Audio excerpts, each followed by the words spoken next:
Hey, welcome to Bay Floor Leadership with myself and Dr. Eddie Sherman, and we sure appreciate Lexipol for hosting this. Give us a chance to help you through some day-to-day issues you may have as a challenge as a company officer. Ed, what's today's question? The question is, what's the best way to address a crew mess up after a call? So let's tackle that. Problems happen. It's not realistic to think that in every instance, everything's going to go ideally or smoothly. And that's not even the goal. But the goal is to be able to reasonably explore and examine what happened, how it happened, and most importantly, what could be done to make it better. So how do these things typically happen? Let's just say in general, any kind of problem, concern, or issue in the workplace. What do we usually experience when our boss feels that we didn't do something perhaps to their expectations or ideally? Oftentimes the way that it starts off is along the lines of, this situation happened, I'm not happy with it, and this is what I would like to have occur to change that or to make it right. I want to suggest here something a little bit different, and that is a different approach of fact finding in the sense of, let's talk about what happened to get the group together.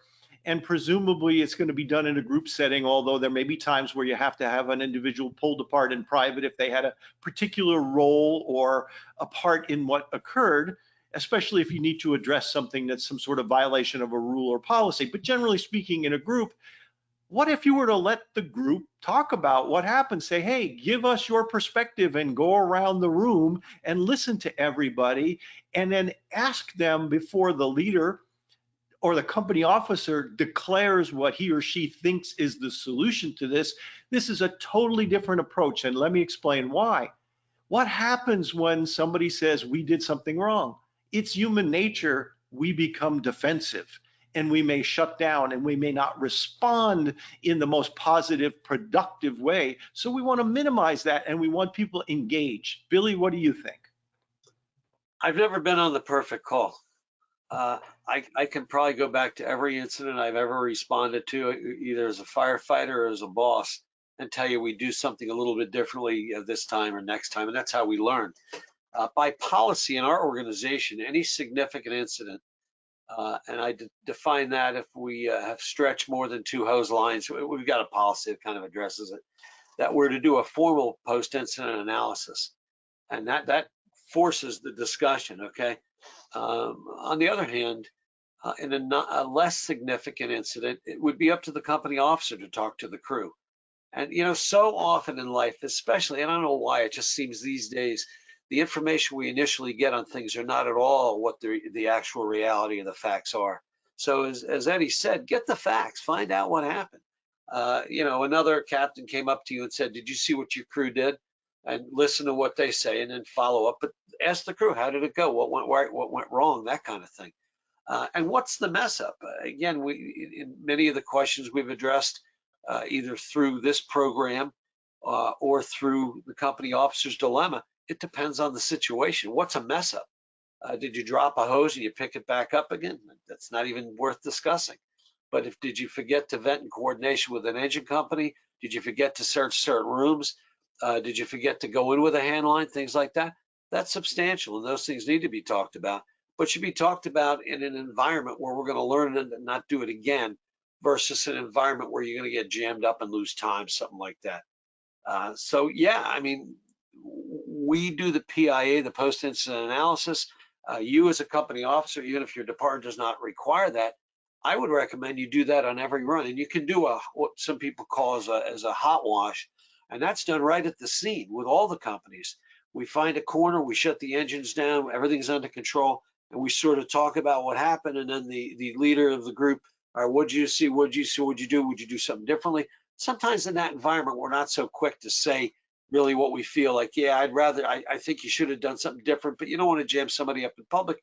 So that's when there's the time for the more formal PIA based upon the leadership and the problem you're trying to deal with, Eddie.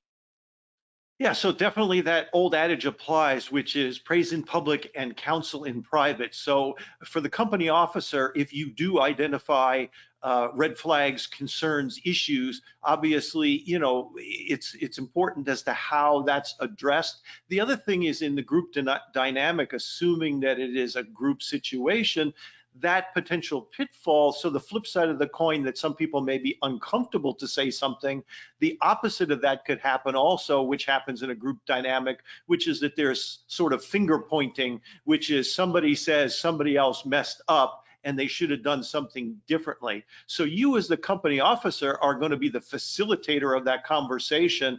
And so beware that that is going to probably take it to a negative place, or a place where there's going to be hard feelings, and there may be some dissension. And what you really want to build is consensus, and most importantly, future outcome. How can we make this better? It isn't as much on who messed up or who did what, although you have to hold people accountable, as we always say, but on how do we make it better? How can we make sure this goes more smoothly next time? Be a boss. I mean, you promoted up, you made the decision to go through it, and there are times where you have to ask the tough questions. And if it's tactical or if it's personnel, you are responsible to see how it went.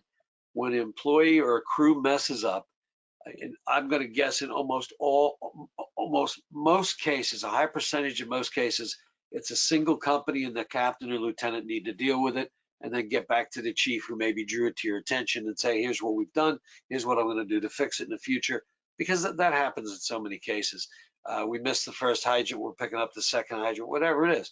So gain from it, see how we can improve, and versus a mess up, take it and make it a learning opportunity.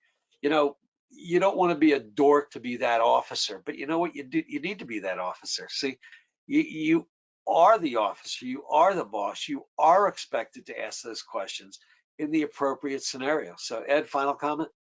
Yeah, so this is a great opportunity, and I think you should look at it as such, because it's a chance to review processes, procedures, policies, and how to make things go well. If you don't, the risk is that everybody there, it's going to be the elephant in the room, right? Everybody there is going to be thinking about this, and they're going to know that this didn't go down the way maybe it should have. And so they're going to be thinking about it. So if you miss that opportunity, that's now going to be festering with the people, and it's going to be unresolved. So I always would encourage you, engage, and speak to people and hear what they have to say, because I believe it's going to produce a better result in almost every instance. You don't have to be a jerk. We got plenty of jerks out there. That's not what we're talking about. We're talking about being the boss. If there's a problem, address the problem. Let's make sure it doesn't happen again, and let's move on. Hey, thanks for joining us today in Bay Floor Leadership. We appreciate Lexipol hosting this program. Again, short, fast, and hopefully valuable responses to your questions. If you've got any questions you'd like us to talk about, reach out to us at webinars@lexipol.com, and in your subject line, put in Bay Floor Leadership, and we'll respond to you on this program. Thanks so much. Thanks for watching.